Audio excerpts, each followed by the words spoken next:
And now we present to you America's quintessential iconoclastic anomaly. Wow. In talk radio, your host, Joe Cristiano. Welcome to Liberty Talk Radio. I'm your host, Joe Cristiano, and this is your antidote to popular talk radio.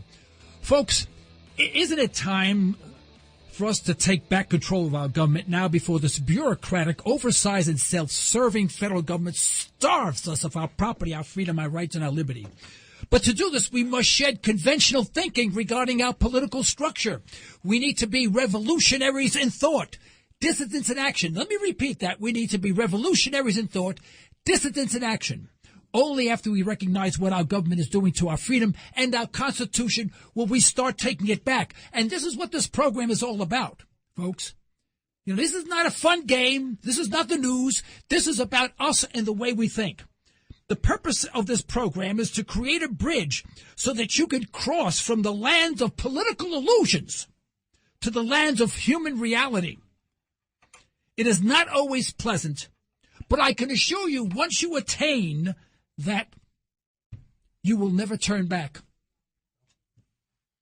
We'll start this program now with a reality check behind the debt ceiling.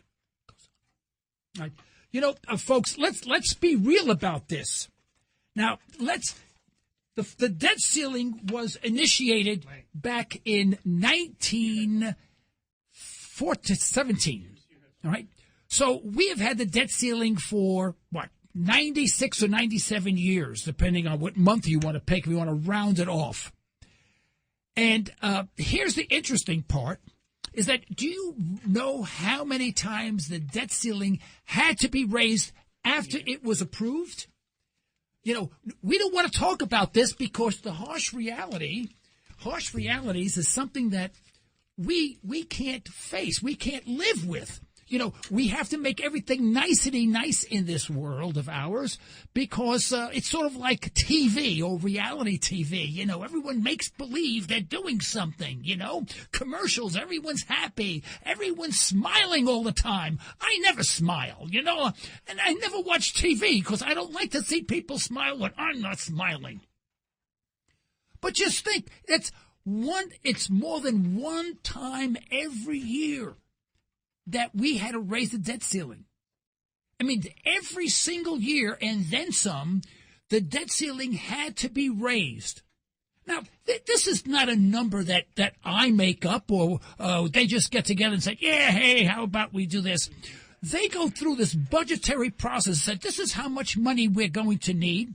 This is how much money we're going to spend, you know, and they know what the debt ceiling is. They know what the debt is. Now, if they don't know and I know, we have a problem. And folks, let me tell you something. We have a problem.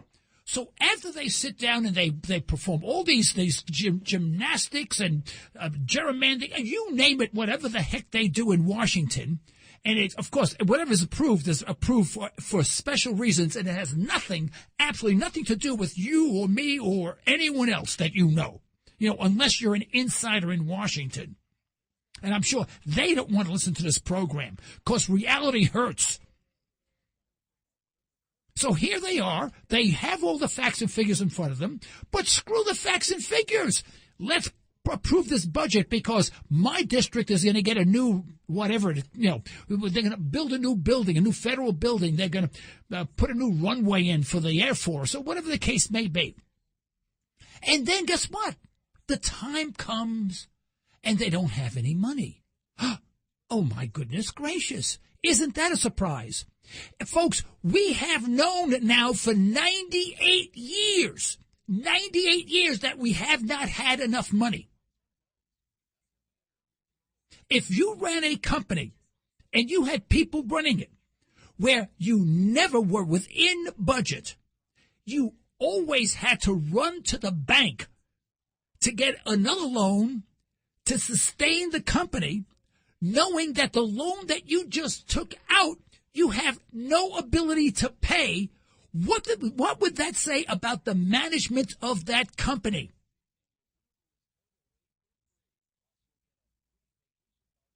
the free market system would shut that company down. Well, first of all, they wouldn't get the loan from the bank. Let's assume they got the loan because they lie and cheat like our political hacks do. But, the company wouldn't survive. I mean, Wall Street wouldn't tolerate it. Their stocks wouldn't be worth a penny. They wouldn't be able to raise any funds whatsoever in a public offering.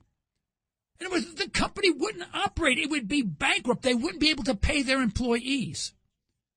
And yet, every year, we go to the polls and vote for these clowns. Now, could someone please call in 855-866-1170 and explain that to me? Because I'm having a difficult time listening to these clowns talking about the debt ceiling as if it was something that was perpetrated by another organization or individuals, and they got saddled with trying to solve it, and this is something unique and new to them. No, they knew this for 98. They knew this before they got into office, before they even ran for. In fact, they knew this. Those people in office knew they had a debt ceiling crisis when they were 3 years old. When they were studying government in high school, they knew there was a debt crisis. When they studied government in college, they knew there was a debt crisis. When they ran for election, they knew there was a debt crisis. In other words, it's always been there. Then they get into office, and what do they say? We must balance the budget. We must be fiscally responsible. But once they get in, now they're saying, if we do not raise the debt crisis, we are going to be fiscally irresponsible. Now, excuse me, folks, I'm going nuts. I mean, it's a fairyland. Everything with these people, everything they do is a stupid illusion. What do you mean fiscally? It's only fiscally responsible if we say, we are not going to pay our debts. We're going to make the whole damn thing implode. We're going to pick up the pieces and start from scratch and do it the right way the second time. But no, we will continue to do this until we have no participation in the collapse of our currency and the collapse of our economy. We're not going to have anything to do with it because we were brave, and they used the word brave enough, to issue more debt, brave enough to pay the perpetrators of the downfall of our financial system, Goldman Sachs et al. We gave them trillions. We were brave enough to give them trillions of dollars because they squandered it. And then we look at them and say, good thing I voted for that guy. I feel so much better now. I made the right decision. Do you know everything that they say is an illusion? My favorite one, just think of this for a second. I want you to just sit down and put yourself in the shoes of these clowns. The Patriot Act. You know what the Patriot Act stands for? The USA Patriot. Let me read this to you. It's uniting and when I say and, that means that's not included in the abbreviation. Uniting and strengthening America by providing appropriate tools required to intercept and obstruct terrorism act. Now, what are the odds? What are the odds that someone wrote this and said, this is really what it represents? And then they look back and they say, hey, Bob, look at this. You know what that spells? USA Patriot Act. Isn't that a coincidence? Wow. I'll bet you that never happened again. Now, if you believe that, folks, do not listen to this program. Do nothing. Put yourself in a closet, turn the lights off, lock the key, and stay in there for the rest of your life. Because you are of no good to humanity. You are dangerous to humanity. Could you imagine uniting and strengthening America by providing appropriate tools required to intercept and obstruct terrorism? It just happens to spell patriot. Wowee! Are these guys good or what? No. You know why it's called the Patriot Act? You know why. It's called the Patriot Act because they wanted you to believe this friggin' illusion that it was for you. It was patriotic to vote for it. And even the stupid jerks, these clowns, these criminals in office. It's an acronym. It's an acronym? Yeah, that's what it stands for. You didn't know that? I got clowns. Oh, my gosh. There are clowns in Washington and clowns right here in my studio that I hire. I'll tell you that. No, I'm seriously. I never looked at it. I didn't know that. No one knows it. No one knows it's it. That's so lame. You want to know another illusion? How much time do we have before we're going to go lame. break? You got 2 more minutes. Two more minutes. No, we're going to stay on this one. When we come back, I'm going to tell you more about the debt ceiling. You will not believe because we know nothing. Let me give you an example. I went to California and people ask, "Oh, you're a talk show host. Tell me, what do you think about the Affordable Care Act?" I go, "Well, I quite frankly, I don't know. I don't know about it." They say, "You don't know about it? Well, it's been in the news." I said, "No, you don't understand. I haven't." I asked them, "What do you think about it?" "Well, I think it'll be a good idea. It'll give people insurance." I said, "Oh, that's interesting because I have not had the opportunity to read the 1,700 pages plus the addendums, which add another 2,300 pages, 4,000 pages of legalese. I haven't had the opportunity to read it. So you did read it." They went, "No." I said, wait, well, how do you know what's in it? "Well, they said it would help the people." No. I said, I don't want to know what these clowns have said to you that have been lying to you. I want to know what you know about it. And not one person has read one word of the Affordable Care Act. And listen to this, another illusion. It's called the Affordable Care Act. Well, I mean, wait a minute, affordable from what perspective? Now, I'll be honest with you. I am not for or against it for what it says. You know why? Because I haven't read it, nor do I ever intend on reading it, because the government has no right under the Constitution, under natural law. Forget the Constitution. I want to throw the Constitution. Under natural law, the government has no right to tell me as a free person that I have to purchase this type of policy for this amount of money, and if not, they come after me, point of gun, because if I don't pay the fee or the tax or the penalty for it, men with guns come to my front door. Let's stop for a break. You're back with Joe Cristiano on Liberty Talk Radio, better known as Reality Radio. And here we have someone on the line. John, is that you? Yes, that's me. Okay, John, can you turn up your volume just a bit, please? Well, I can talk louder, but I don't. Okay, that's much better. John, that's great. Yeah. Okay, John. I'll holler if you want me to. Oh, no, I'm sorry. Okay, well, that was on my end, John. I'm sorry. I forgot to turn up the volume. Okay. I thought you could almost hear me without the telephone. But anyway, I hardly know where to start on the subject that you're on. I was compiling a small list here of things that are causing this trouble, and right at the top of my list, I put lawyers. Next, I put unions. Especially public employee unions. I don't know, one of you all might be a lawyer, but I still have the same opinion. And then only the federal government can print money.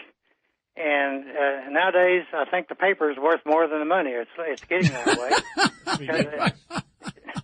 Even your recent advertisement. Just a few minutes ago, one of your advertisements said money's has lost 96% of its value. That's about right, because what used to cost a dime, when I'm a little older than you are, so but you might remember what used to cost a dime now costs at least $1. Well, I know that. Well, I'm only 70 years old, John. You sound like you're around 55. No, I'm in my mid-70s. Oh, okay, good. Okay, Grandpa. Well, I'm actually a great-grandpa. All right. Oh, great. Well, of course you're great. Yeah. Of course you're great. I am too. Who would not call John great? Well, shoot, we'll scratch each other's back. Well, John, you make an excellent good point. Also on the list is the national press. The Democrats have controlled that, and I was born during Franklin Roosevelt, so that ought to tell you a lot. Okay, He was president at the time, and is the one that that's when the press began to turn that way, and the national Republicans are never again, or conservatives in general, are never again going to stand a chance until it's too late, because we're much like the Weimar Republic. We're fast moving in that direction. That's right. I and agree.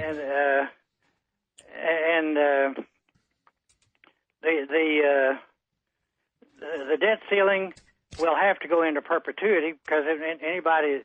I happen to be an engineer, but everybody knows enough math that they should be able to figure out $17 trillion. There's no way in the existence of the United States that we'd ever be able to pay that back. And much of that debt is to our own people. Much of it is to foreign nations. You know, if I was China, I'd call in the debt right now. Yeah, I'm surprised they're still holding it. You know, a fellow that I had on the program a couple of years ago, his name was Professor Kutlikoff, and he's internationally known. He's Boston University, and he does, his specialty is U.S. debt. That's what he talks about and he writes about.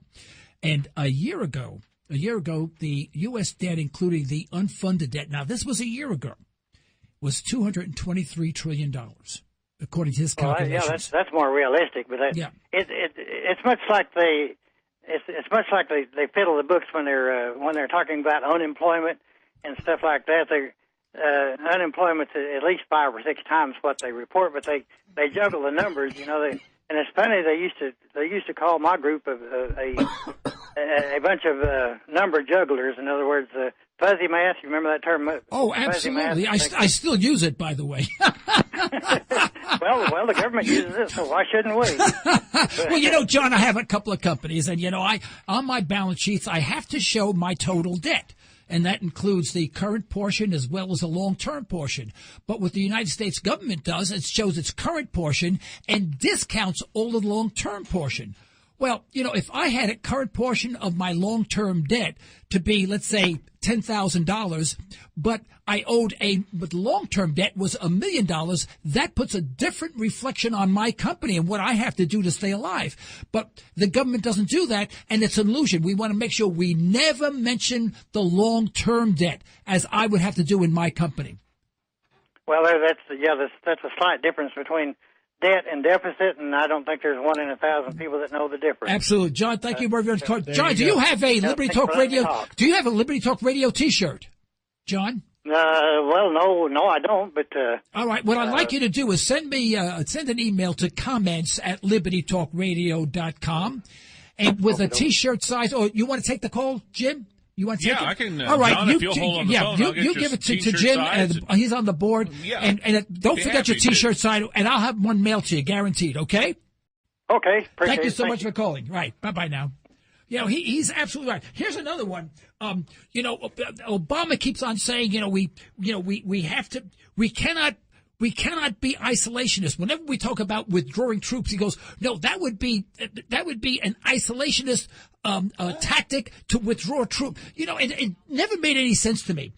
And then he talks at the same breath, he talks about the reason why we have troops in other overseas is because of American exceptionalism. Well, doesn't this guy understand that just stating that there is such an animal as American exceptionalism is isolationist in itself? It's like me coming to you and saying, oh, hi, Bob, how are you? Yo, I want you to know that I'm exceptional. You're not. Now, could we be friends? Could we be on the same level? You're going to say, no, quite frankly, I never want to see you again. And when people say that they are exceptional, they're saying that everyone else is lesser than they are. And don't give me any funny language, fuzzy grammar. That's what it says, and that's the way it's perceived. So this guy is touting isolationism while saying that isolationism should never exist. And you go nuts when but are people listening to that? Are they actually listening to what's saying? How can you call yourself an isolationist if you're engaged in other people's affairs? Yeah, that's that's what they're doing. I mean, we've injected ourselves in all these cultures around the world. But we're isolated. But he's saying that's okay. Yeah. He's saying it's okay to go there and kill them, but don't withdraw your troops because that's isolationism. And people go, well, I guess that's a good point, Goover. Yeah, I mean, they just don't think. They don't. It gets me so angry. I'll give you another one. They closed down the government, right? Suppose close down the government. And this is what I really love about this, is that they closed down the only portion of the government that makes money, and that's the tourism section, right? Now, they close it down. That's your income. That's the income generator. What are you closing it down, you dummies? Now, they don't pay. Originally, they weren't going to pay the people being furloughed. And we're talking tens of thousands of people being furloughed. They weren't going to pay. Then they come back and they go, well, we've passed special legislation to pay all those that have been furloughed. But wait a minute. I thought we were shut down. We can't pass absolutely, laws. we don't We're have shut the down. But here's the ridiculous part. People go home, right? They're on vacation basically for 2, 3, 4 weeks, get paid for it in addition to their regular vacation pay, which is obscene as it is now. And the taxpayers paying for it. But we are a benevolent government. We must do this and help the. Oh my God, no! That's the risk of working for the federal government. It's just a shame. I have a business. I have risk. You work for the federal government. You better accept those risks. Could you imagine that they pay them? They pay those people. Now, what adds insult to injury is that the clowns who are not working, that's the congressmen and the senators and all those people, they never even thought of not getting paid during this period of time, and they are responsible for it. Shouldn't the people responsible for this debt crisis not be the first people not to get paid under a shutdown? But, Joe, isn't the whole thing a scam? No, absolutely. I mean, because don't they have budgets that last through the end of the year? You want to know what scam? Let me They give got you money in the bank for the end of the year to pay their payroll. But I want to go well beyond that, right? Since 1944, right, we have raised the debt limit 94 times. Now, here's the kicker. That was just, those Obama people, they're going to ruin their budget. No, it's all of them, folks. It's all. If you're a Republican or Democrat, it's over. Yeah. Let me tell you.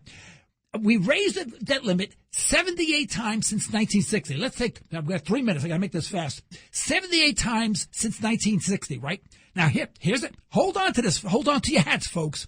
54 times of the 78, it was under Republican administration. 54, right? 40 times under Democrats.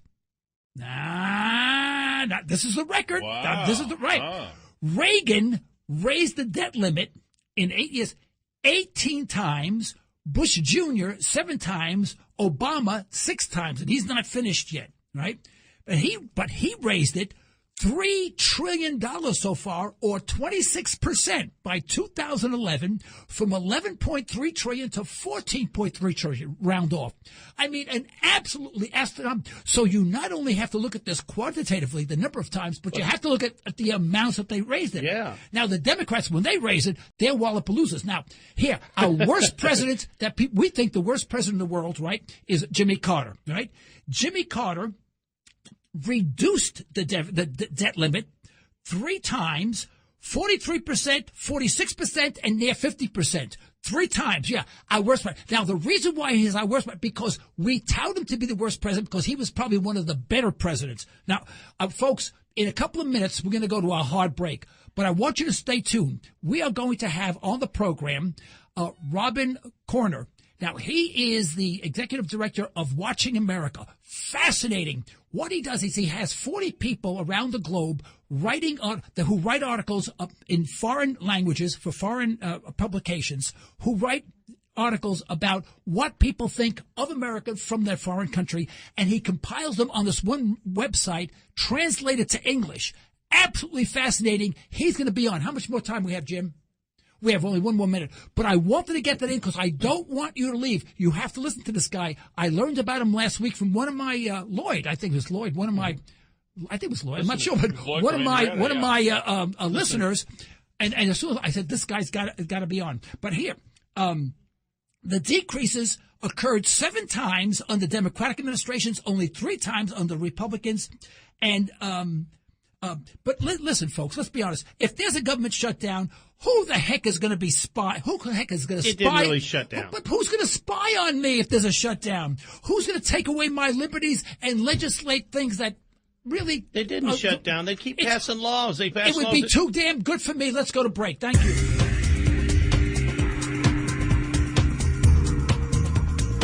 Well, we are pleased to have with us Robert Koerner. He's a British permanent resident here in the United States. He is the founder and publisher of WatchingAmerica.com, an organization of 400 volunteers that is dedicated to translating and posting in English news and views about the United States from all over the world. He holds degrees in physics and philosophy from Cambridge University, UK. He lived in 3 continents and has experience in the fields of real estate, teaching, and media. That makes him a hell of a lot smarter than I am, and I am pleased and proud to introduce Robert. Robin, thank you so much for accepting our invitation to Liberty Talk Radio.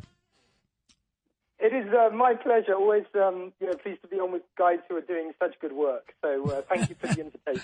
Thank you. And you don't come from my neck of the woods with that accent, I can tell you that, you know? Yeah, I can hear that too. Robin, I knew nothing about you last week until one of my listeners sent me an email and suggested that I take a look at your website, and I called you, I contacted you immediately. I am absolutely fascinated and intrigued by your website. It is absolutely outstanding. It's WatchingAmerica.com. Now, tell me, why did you do this? What was the purpose? Start from scratch and give us some history on this. Okay, sure. Yeah, it's actually about 9 years old now, and it was when I first came to America, kind of, with the intention of living here. A landlady of sorts, she's quite a political animal, and she and I used to have all kinds of interesting conversations. And our politics at that time weren't very similar, but she was well informed, so we used to kind of get down and dirty with the issues. And I remember having a conversation with her, and this was like in 2004, about the run-up to the Second Iraq War. And as it was all happening, I was kind of living in Asia and a little bit in England, and I was telling her how the entire rest of the planet felt and perceived differently the onset of that war from how the United States and Americans, the average American saw it. And that the difference was stark. And she was surprised to hear that. And I was surprised that she was surprised. Because she was, an open-minded, well-informed lady, right? I mean, she used to watch various cable news networks, not just her kind of the ones with which she agreed. She would read a range of newspapers. But she didn't have this sense that, maybe the rest of the world and America are very different in some important respects. And so out of this conversation, I asked her at the end of it, how would you feel about a website that's kind of like the Drudge Report, but instead of pointless stories about which star slept with which sportsman, it actually carried original opinion and foreign perspective about the U.S. So, looking from the outside in, with a view to enabling Americans to see how they're perceived by the rest of the world. Not because I'm saying that Americans perceive themselves wrongly necessarily, or anybody else in the world has a better view of American politics and foreign policy and economy and culture than they do. I'm not saying that, but it's always useful to know how the people that you affect are reacting to you. And obviously, when it comes to the United States being the richest, militarily most powerful country in the world, many American decisions, American policy decisions, affect non-Americans more than they affect Americans. Yeah. So this, in the case of the United States, is particularly important. And she was, a bit of a right-winger, and just next door to her but one was a rabid left-winger. And I ran the idea by both of them, and they both loved it. And I thought, okay, I'm onto something here. And then I just did it. It's kind of a public information service, breaking down the last barrier in the world, which is the language barrier. Oh, absolutely. But I see this website as it being absolutely critical to the point where this should be on television, have it a major channel and being played 24 hours a day. Absolutely. I mean, the website does it justice. It's a great website. It's filled with information, and I know there's no political bias. You're just taking word for word. You're not interpreting. Am I correct? And you're not sort of exactly massaging the words. Thank you for emphasizing that. Yes, that's super important. What we decided to do is we translate literally entire foreign articles. So we're not even editorializing by just selecting the good bits, right? We just put it right out there as it is, literally translated. I say literally, but obviously in a way that is comfortable for Americans, who only knows English to read. Right. And then we even put the link to the original so that anybody who has facility in the language of the original article can just check our translation, and if they want to complain or point out a mistake or something they don't agree with, then they can correct it, and they can even comment, etc., etc. But our team is very competent, and they're all thoroughly tested, so we don't usually get any complaints. Yeah, and I'm sure there's always some loss in translation, and by doing so, that's the audit of your own work, and then you give other people the opportunity to comment on that or receive some sort of clarification if they speak that other language. Correct. Yeah, and I have in front of me, someone gave me a sheet of paper, and it shows the cover, a picture of the cover of Time magazine in the United States. It's interesting, and this cover shows the main issue and what the issue is about is chore wars. In other words, chores at home, who does the dishes and stuff like that. This is on Time magazine, right? That same month in Europe, right? The major article is travels through Islam. All right, now we take another issue, and it's about why in the U.S. why mom likes you best. I mean, picking kids out. Now, in the Asian version, but the Asian publication, it's why Germany can't save the world. I mean, which is news to you? Here, I'll one more, and then I'll leave this. The U.S. version, who needs marriage? That's on Time. That's the cover of it, right? And then on another one, they have a political person, a woman. I'm not sure who she is. The lady returns, and I'm sorry, I'm too ignorant to know who that is, but I'm sure it's a political figure in a foreign country. And yet we have another one here. Why anxiety? The United States version. We don't talk about anything substantive. And the South Pacific, Asian, and European version, revolution redux, revolution all over again. I mean, substantive articles, and I guess we're not getting that here. Is that right, Robin? I think what you're pointing to there is right. I mean, I'm not going to say you can't get good substantive content in the United States. That isn't true. But in terms of what is fed en masse, by the mass media, the mainstream media, I would say that the distinction that you're drawing that is evident in those Time magazine covers is definitely the case. Yeah. Now, how do you get these guys? How do you have you have people overseas in a foreign language? How do you get this stuff translated? Okay, yeah. Actually, you said we have about 400 people. That's right. Right. Then I would say maybe half or just over half of them are actually in the United States, and then the other half are in the rest of the world. And about 36 maybe of those 400 are not translators. They're kind of the editors, making sure that we're finding the content, that it's being that the quality of the final translation is good in terms of the language, the English language.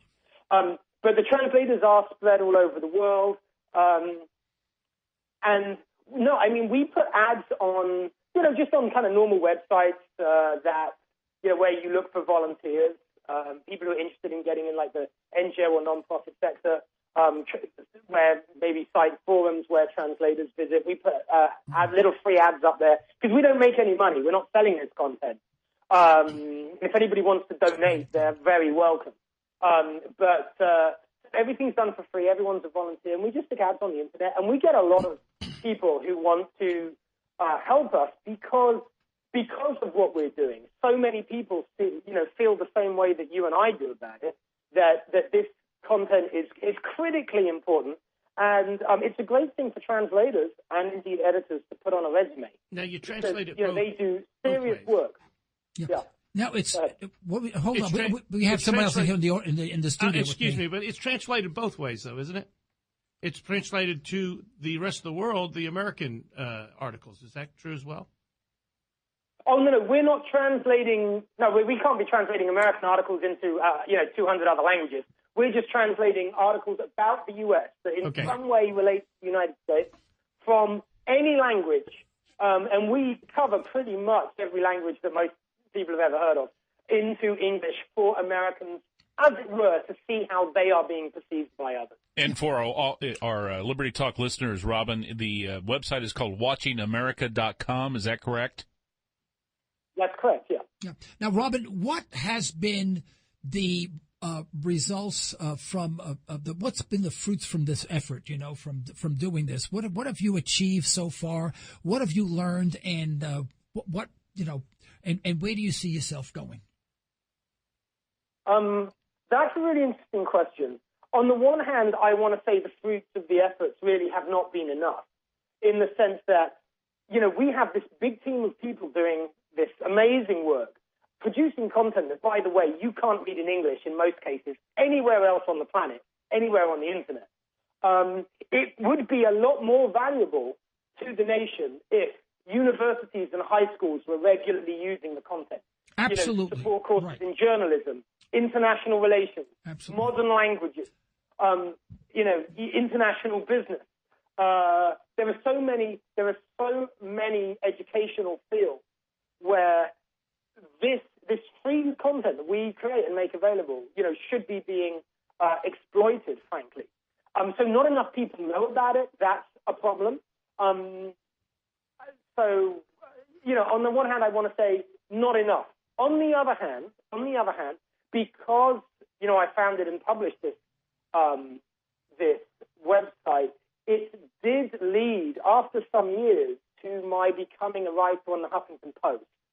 And my work on the Huffington Post, which is very different from Watching America, because on the Huffington Post I am writing my own opinion, so my own politics. Editorial. Onto my own op-eds, obviously. That has put me kind of quite squarely in the liberty movement in the U.S. And, I'm part of the much broader effort now that's kind of taking root in this country to, break down the whole republicrat donkey-elephant paradigm and get back to, the founding principles of this nation, which I think can lead to an America more at peace with the world and more at peace with itself. So, and also, obviously, there is a link there between my kind of getting my foot wet in media with Watching America and now becoming, a pretty serious politics and economics writer, and also an activist in American politics. But again, I should stress that my own personal politics do not in any way influence the content of Watching America. Well, Robin, if I was a Warren Buffett billionaire, I'll be very honest with you. I feel so strong about this because we are so narrow-minded. We're so, we have isolated thinking. And I would literally buy one of the major networks, buy it right out, regardless of the cost, give them how much would they want for it, and I would put this against the 6 o'clock news every day. I really would. I mean, that would wake up America. Even if I lost money, I would continue doing it. I really do feel, I appreciate what you're saying because, one thing I felt when I came to America, I was brought up on the BBC, right? I know there's a lot of reasons why people don't like the BBC, but just in terms of, when they talk about world news, they're actually doing world news. When they get people on to give an opinion, they're interesting people rather than just the same old left-right lot that you correct. kind of get on. Right. Yeah, that's why it's here. interesting. So It is. You're right, Joe. It's really important. It would be. I would. It's a fantasy of mine, even just to have 10 minutes a week, in a news commentary show on a cable network here, because we really can open minds. Right, when people go to the... Go ahead. No, go ahead. I'm sorry. I stepped on your words, and I apologize. No, I'm just agreeing with you in multiple ways, I guess. I mean, I was just going to say that when people see what we've got there on WatchingAmerica.com, the content sells itself. I don't have to sell the value of what we're doing. Yeah. It really speaks for itself, yeah. All right, Robin, we have a caller. Let's take that caller Anonymous now, okay? Joe. He wants to be known as Anonymous Joe. Okay, Anonymous Joe is on the line. Anonymous Joe, are you there? Yeah, yeah. Okay, Joe. Thank you for calling Liberty Talk Radio on 1170 KFAQ. What question do you have for our guest? Well, Robin is a graduate from Cambridge, you said, and I had a question. What do the fellows at Cambridge believe about our American politics now? I didn't catch what year you graduated, so I didn't know how long you've been away from Cambridge, but I do want to know their opinion. Well, there is not one opinion, that belongs to, all of the fellows of Cambridge University. But I am interested that, I don't know what your history is, but I am interested that you used the right word and called them fellows and not professors. So you obviously know something about my old alma mater there. No, I mean, obviously, there are people at that university that study American politics and those that don't. There are those who are conservative, liberal, libertarian, socialist, and everything in between.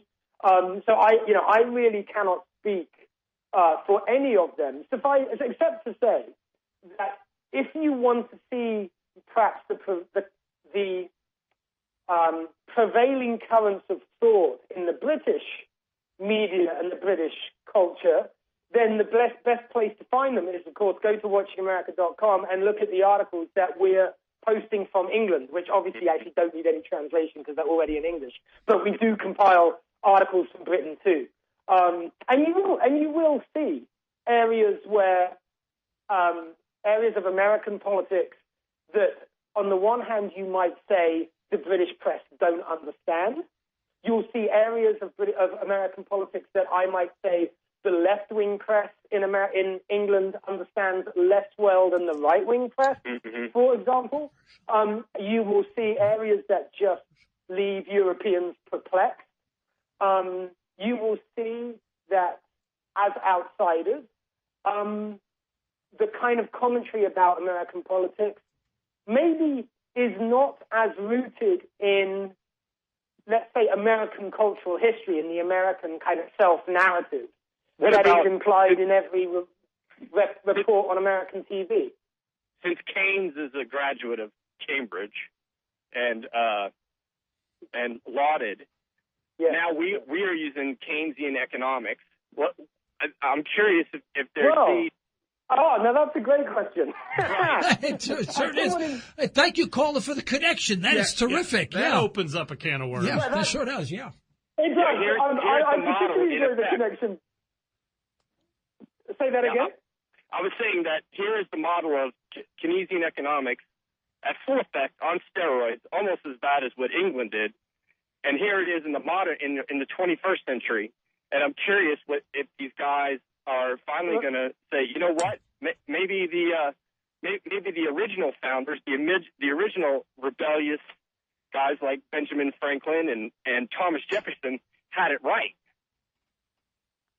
Maybe the American theories on capitalism are more functional in the four-dimensional world. Well, this is great because the bridge that you're making here is also kind of the bridge, is that of my involvement in American politics. First of all, I would say that whereas now we, especially us in the liberty movement, use Keynes as a shorthand for everything that's bad. To be fair to Keynes, he would be appalled by a lot of what is done in our fiat monopolistic monetary system and with his name attached to it. With his theory of supposed justification. Even Keynes did not support the kind of massive deficit running, for example, all the time that you've seen, that has driven the Western economies for a long time. So I would say that just like another guy who was at Cambridge, who was also famous, Darwin, right? Just as Keynes wasn't a Keynesian very much, Darwin wasn't a Darwinian very much, right? If you go by what has been done with their theories. So it's worth saying that. I would also say that, let's be clear, and I love talking about this, and I go around giving speeches about this. Part of what we believe about ourselves comes from the American, and I say ourselves now, speaking as an American, not a Brit, comes about from our American founding myth, which is basically that we had a revolution against the British, and specifically against a tyrannical monarch. Now, this is kind of, it's not only approximate history, it's so inaccurate as to be mostly meaningless. What happened in 1776 was as much an evolution in the tradition of, a long evolution of Anglo-liberty, as it was a revolution against it or from it.